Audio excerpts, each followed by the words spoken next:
जय जय रामकृष्ण हरी. गणपती बाप्पा मोरया. आज गणपतीचा 8वा दिवस आहे. 8व्या दिवशी गणेशोत्सवानिमित्त शनिवार आलेला आहे आणि आपण रोज बाप्पाची आठवड्यातील वेगवेगळ्या वारांनुसार विशेष पूजा करत असतो. कोणत्या वाराला कोणतं फूल, कोणतं सजावट विशेष आहे ते आपण करत असतो.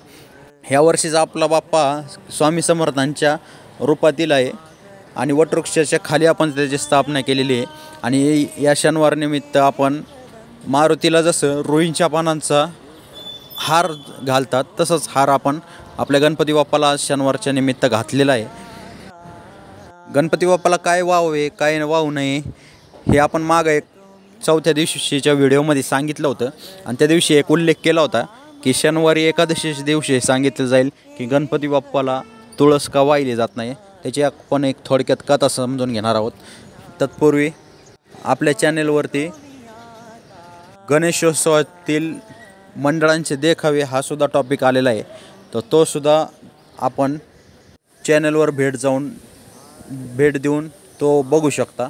वेगवेगळ्या मंडळांचे गणपती आणि त्यांचे देखावे, तसेच आपल्या बाप्पाची रोज महापूजा होत असते. रोजची महापूजा आत्तापर्यंत टाकलेली आहे आणि अनंत चतुर्दशीपर्यंत हे चालणार आहे. रंगीबेरंगी फुलांची आरास आपण केलेली आहे. तुळस ही हिंदू संस्कृतीत आणि वारकरी संप्रदायात ही अत्यंत महत्त्वाचा भाग आहे. आयुर्वेदामध्ये तुळशीचं एक महत्त्वाचं स्थान राहिलेलं आहे. पण हीच तुळस गणपतीला वाहत नाही. त्यामागचं कारण असं आहे की एक पौराणिक कथा आहे. राजा धर्मराजाची कन्या तुळस ही लग्नाच्या इच्छेने तीर्थयात्रेवर निघाली. तीर्थयात्रेदरम्यान तुळशीने पाहिले की गणेश गंगा नदीच्या किनाऱ्यावरती तपश्चर्या करत होते. त्यांच्या शरीरावर चंदन तसेच त्यांनी पितांबर गुंडाळलेलं होतं. गळ्यात रत्नांची माळ होती. ते एका सिंहासनावर बसून तपश्चर्या करीत होते. गणपतीचं ते सुंदर रूप पाहून तुळशी मंत्रमुग्ध झाली. तिने त्यांच्याशी लग्न करण्याची इच्छा व्यक्त करत गणपतीची तपस्या भंग केली. भगवान गणेश हे पाहून संतप्त झाले आणि तुळशीचे हे कार्य अशुभ असल्याचे वर्णन केले व म्हणाले की मी ब्रह्मचारी आहे आणि मला याच्यातच जीवन व्यतीत करायचं आहे. आणि गणपतींनी तुळशीच्या लग्नाचा प्रस्ताव फेटाळून लावला. हे ऐकून तुळशी संतापली. तिला अपमान सहन झाला नाही आणि तिने गणपती बाप्पाला शाप दिला की तुमचे एक नाही 2-2 लग्न होतील मला नकार दिल्यामुळे.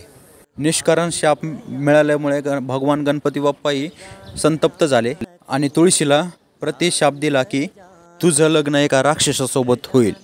प्रतिशाप म्हणजे पुढच्याने आपल्याला शाप दिल्यानंतर आपण देखील त्याला शाप देणे.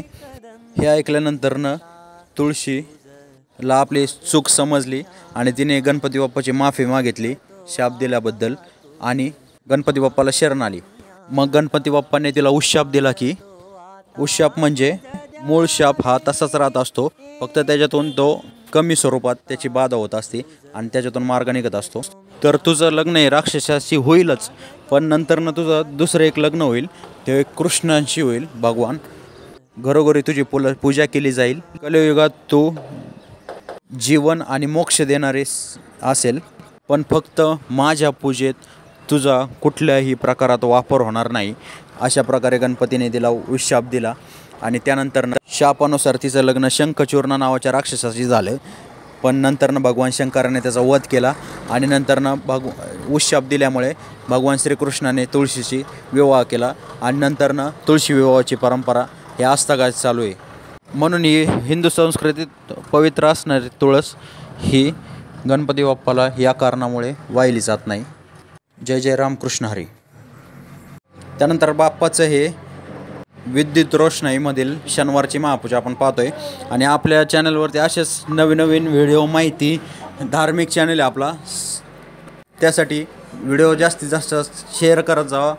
आवडल्यास लाईक करा, चॅनल सबस्क्राईब करा. नवीन लोकांनी रोजची महापूजा पाहायला विसरू नका. उद्या रविवारी स्वामी विशेष महापूजा आपल्या चॅनलवर व्हिडिओ प्रसारित होईल, तोही पहा. गणपती बाप्पा मोरया.